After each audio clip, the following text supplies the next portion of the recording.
So, ang hinahanap po natin dito, class, present yung ating 900 Newton. Determine po daw natin yung ating X, Y, and Z components. So, kagaya siya sa ating first example kanina. So, we have 20 degrees, 65 degrees, and as you can see, wala tayong degrees sa x-axis. Wala, di ba? Okay? So, for this one, unahin muna natin yung y kasi meron tayong angle kay y. Di ba, class? So, for this one, drawing natin yung ating y. So, as you can see here, this is our y-axis. Di ba?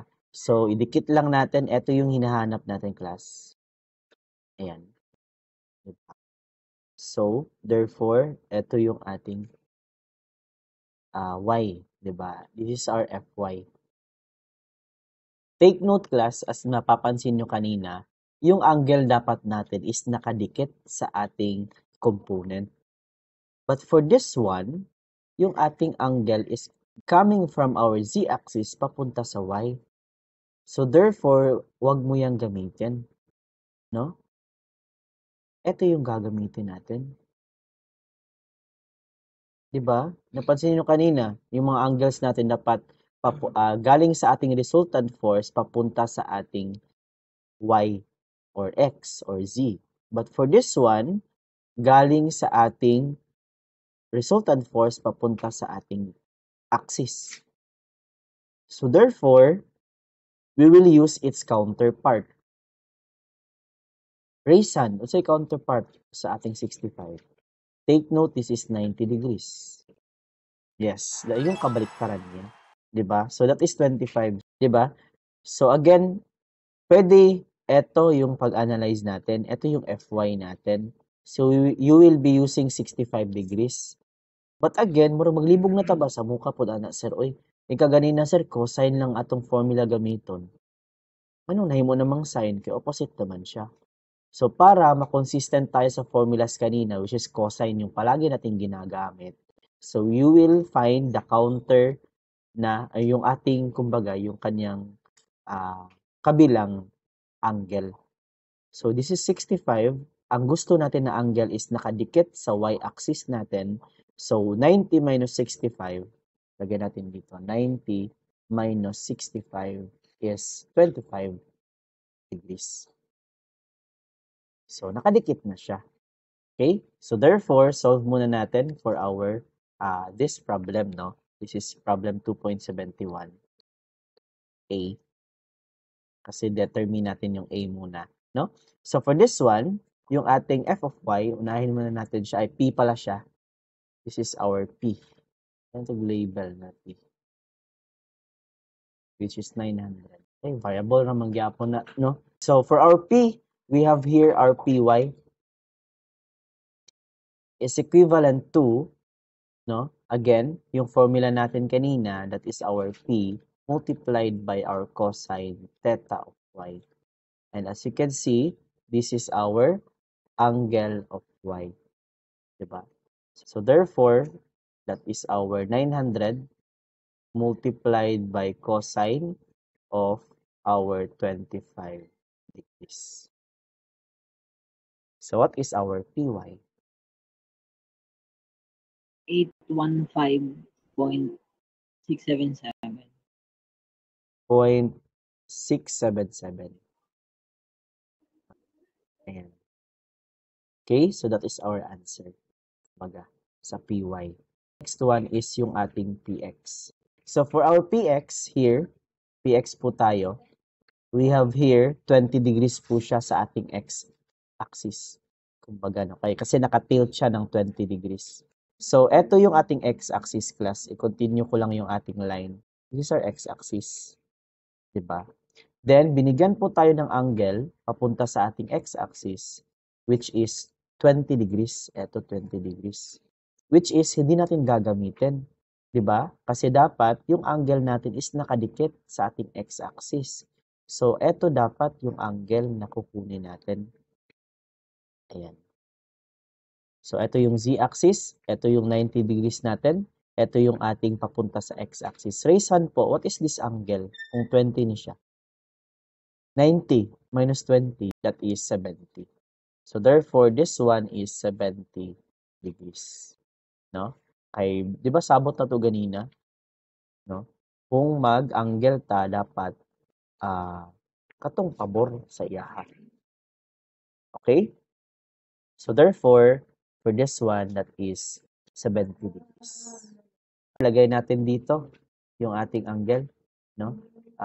Saan yun? P cosine of angle of x is equivalent to 900 cosine of 70 degrees. 307.89. So, hindi natin na isusulat kasi that is a misconception. Diba? That is wrong. No, nakita o nasakpan ta ni ano? Kasi sulti ganina, again, kato siya nga angle kaning 70, dapat ang force nato is kani. Diba?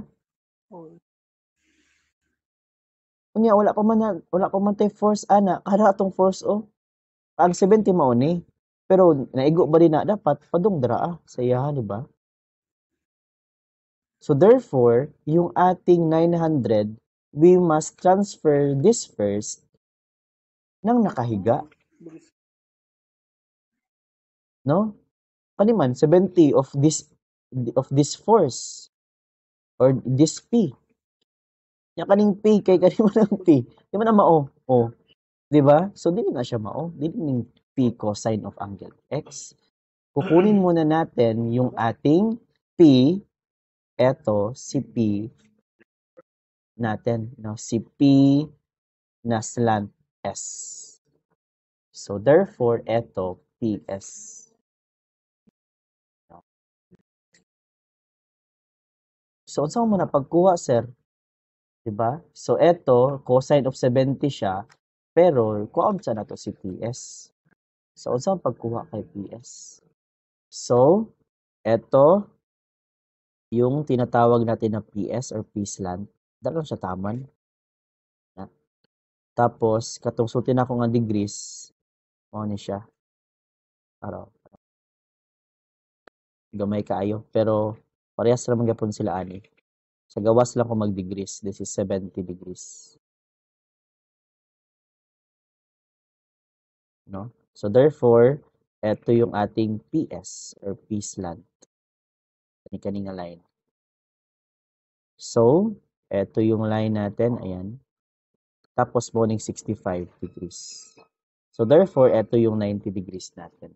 So let us draw that one. Ito. Nakatayo. Ito yung ating P. Then ito yung ating PS. P.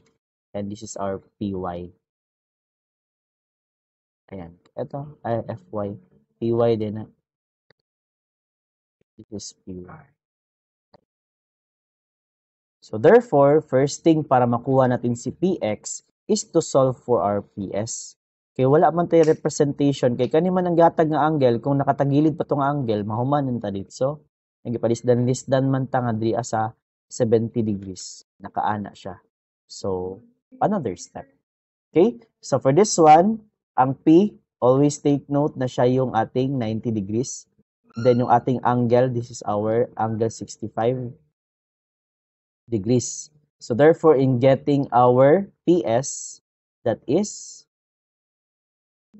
so wala siya, cosine or sine? Raysan. PS atong ginapangita, mo ni angle. Mo ni atong hypotenuse. Cosine. So PS is P cosine of angle 65 degrees. So again, yung P natin dito is 900. Okay.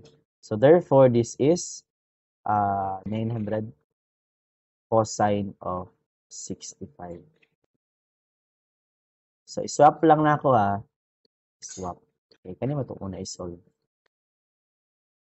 PY okay na siya. So, PS natin is equivalent to Raysan 380.356. 356. Ayan. So, therefore, pag meron na tayong PS, no? So, parang nakuha na nato, na-solve na nato ni siya para si PS. So, therefore, eto na yung masosolve natin na triangle. Ayan, eto, tsaka eto. No? So, this is our PS. This is our angle, which is 70 degrees. And eto yung hinahanap natin, which is si PX. So, PX is adjacent siya. No? So, therefore, PX is PS, then, adjacent siya 70. So, therefore, lagay lang natin dito 300 masigo. 380.356 cosine of 70. So, raise hand po, what is our PX? 130.089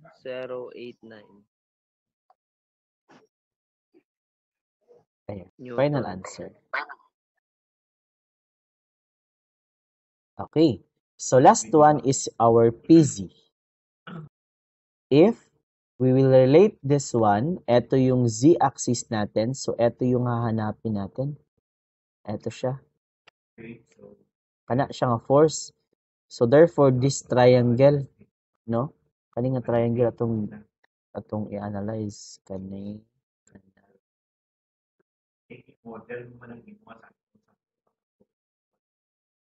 Ano itong PS? Ano itong angle, which is 20 degrees.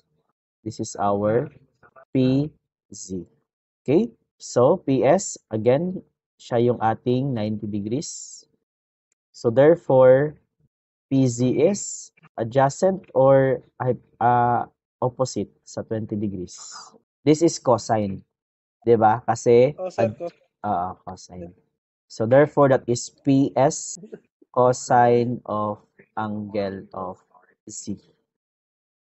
So, therefore, that is equivalent to, dito na sa baba, 380.356 cosine of 20 degrees. So, what is our PZ? 357.418 Newton. Ayan. Final answer. So, may mga ganyang solving class. Kaya nga sabi ko sa inyo, dapat alam niyo mag-drawing. So, therefore, kaya nga hinahanap natin yung angle of X, angle of Y, and angle of Z. Kasi yung angle natin dito, eto, angle to na i-refer natin sa nakaslant. So, this is angle of X na slant, angle na Z na slant. So, hahanapin natin yung true niya na X, Y, and Z. Okay? So, paano yan hahanapin? Kumbaga. So, okay na siya. Diba? We will be using our formula. Dali lang kadali. No? So, what is our formula in finding our angle? No? So, for our X, unahin muna natin. Diba? Angle of X is equivalent to cosine raised to negative 1 of our P of X over P. Is equivalent to cosine raised to negative 1 of Px natin is 130.089 divided by P, which is 900. So, ano lang. So, angle of X is equivalent to 81.689 degrees. Pag naka, minutes. Newton. 81 degree, 41 minutes, and 20.99 seconds. 0.99. Okay, thank you. So, how about our angle of Y? So, that is cosine raised to negative 1. Kayo naman siya, 25. Pero sige lang, i-prove lang nato. We have Py over P. So, therefore, we have cosine raised to negative 1 of Py po natin is 815.677 divided by 900. Pila man na siya? Dapat 25 siya o 24.999999, no? Parang mao naman ni siya. Siya ang tama. Mano ganing angle y na jud siya. Kani man gud is nakaslant ug nakaslant. Kay gikan man diri gi-convert man nato. Yes, raise hand. What is our answer? 25 gid siya. Yes, sige. So 25 degrees. Okay. Last one is our angle of z. So therefore we have cosine raised to negative 1 pz over p. So therefore that is cosine raised to negative 1 of 357.418 divided by 900. Pila man na siya? That is 66.601.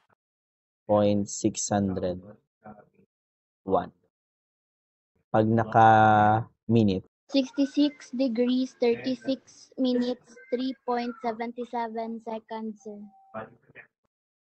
yeah, seconds. Okay. So that is our answer. Okay? So 1, 2, 3, 4, 5, 6. So that are our answers.